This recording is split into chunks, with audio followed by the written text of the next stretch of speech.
Енді бастап жатқандардың көбісі кодты ысу көріністе жазады. Ал бұл оқылу жүдәм қиын. VS кодтың өзінде мишінің оң тарапын басатын болсақ, форматировать документ деген жері бар. Соны басатын болсақ, бізге HTML документімізді, ол кодымызды жүдәм тақыланған форматқа келіп береді.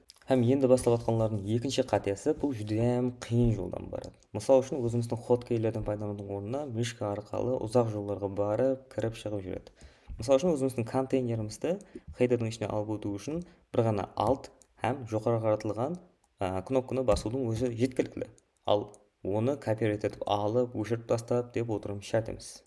Мысал үшін бізде бірнеше файлдар бар, һәм олардың кіріп шығып жүру үшін бізде мишка арқылы жүдәм ұзақ уақыт өтуіміз мүмкін, яғни файлдарды іздеу процесінде.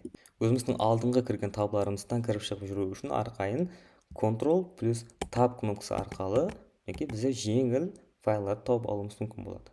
Яғни егер файлдар жүдәм көбейіп кететін болса, біздер Ctrl+P кнопкасы арқылы өзіміздің файлдарымызды шығарып, оның ішінен қалаған файлды іздеп тауып алуымыз мүмкін болады.